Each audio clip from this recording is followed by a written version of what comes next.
Hai Sobat BC, ketemu lagi di Podcaster update dan terpercaya. Podcastnya Pusdiklat Bea dan Cukai, Beyond Boundaries.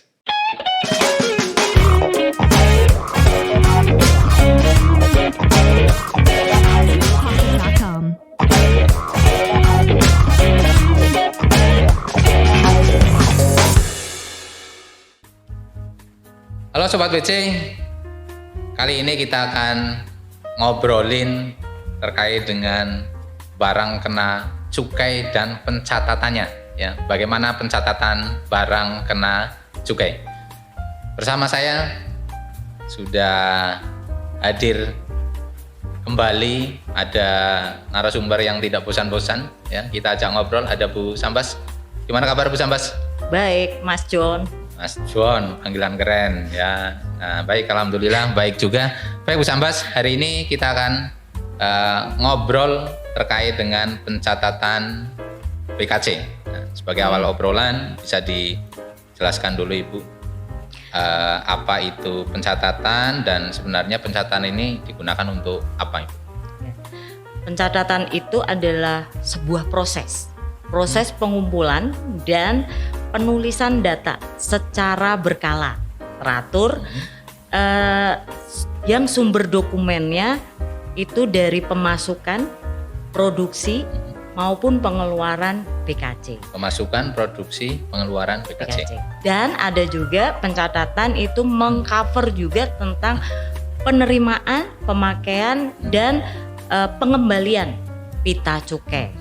Kalau dia pelunasannya dengan menggunakan pita cukai. Nah, yang wajib melakukan pencatatan ini siapa Ibu? Nah, tentu saja yang wajib melakukan. Pengusaha. Karena ini adalah salah satu kewajiban ketika seorang pengusaha yang melakukan kegiatan di bidang cukai melakukan kegiatan di bidang cukai itu adalah pengusaha pabrik yang berskala kecil, kemudian penyalur berskala kecil, kemudian TPE baik itu EA maupun MMA. Jadi pengusaha berskala kecil. Batasan kecilnya itu apa itu? Nah, itu pasti dari tadi saya udah bidik nih. Jadi batasan kecilnya adalah mereka yang pengusaha-pengusaha tersebut yang belum memiliki PKP. Belum ditetapkan sebagai PKP, pengusaha kena pajak. Gitu. Batasannya kalau tidak salah 4,8 miliar. Omsetnya setahun. Dalam ya. setahun itu ya. Termasuk pengusaha kecil kalau ya, belum mencapai sebelum itu.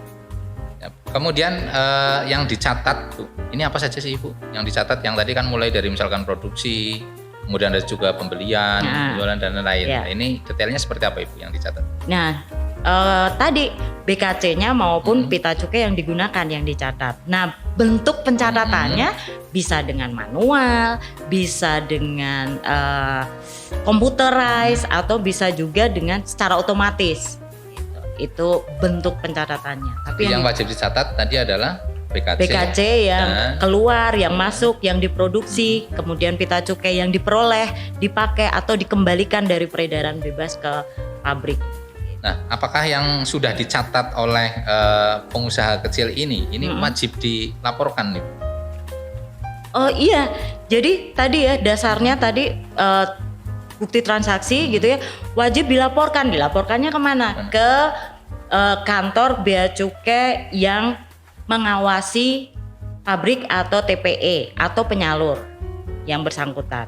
Nah, kemudian laporannya kapan nih? Laporannya tanggal 15 pada bulan misalnya April, tanggal 15 bulan April itu untuk periode Januari sampai dengan Maret. Januari sampai dengan Maret dilaporkannya April. 15 April. 15 Juli itu untuk periode April sampai Juni. Gitu. April, Mei, Juni berarti 3 bulan ya. Setiap 3 bulan gitu.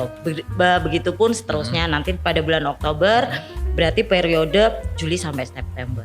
Nah, cara lapornya tadi melalui online atau datang langsung ke kantor bea cukai atau seperti apa itu?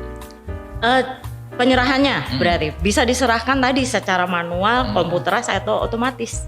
Oh, bisa Gitu. langsung, Ya. bisa melalui online ya. Tapi Ya. kalau mau jalan-jalan bisa sambil Ya. ya datang langsung ke kantor Ibu.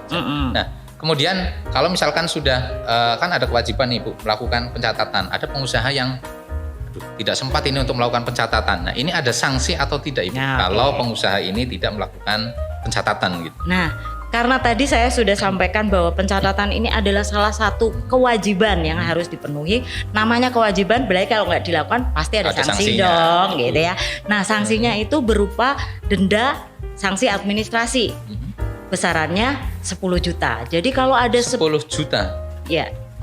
Jadi kalau ada pengusaha yang tidak melakukan pencatatan atau tidak melaporkan pencatatannya sesuai dengan transaksi, maka dia bisa dikenain sanksi besarannya 10 juta. 10 juta ini untuk satu periode pelaporan atau selama 1 tahun? Kan tadi Januari sampai dengan Maret dilaporkan tanggal 15 April. Nah, ini begitu misalkan tidak lapor, tidak Ya. dicatat, ini 10 juta atau selama 1 tahun ya? Ya kan kita juga nggak saklek banget Ya. ya. Jadi kan ada Ya. sudah diberitahu dan itu begitu kewajiban tidak dilakukan, kalau bisa terkena sanksi 10 juta. Jadi kalau misalnya, tidak ada media pembinaan sih sebenarnya ya, tapi dalam ketentuan ketika kita bicara hukum, ketika Anda tidak melakukan, maka sanksinya juga harus Anda terima.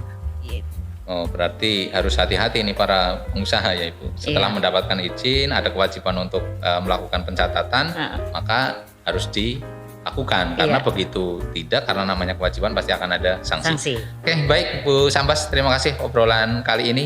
Oke. Sudah cukup detail ya terkait dengan pencatatan barang kena cukai ya. Iya. Sehingga para pengusaha perlu hati-hati ini Ibu. Oke. Baik, terima kasih.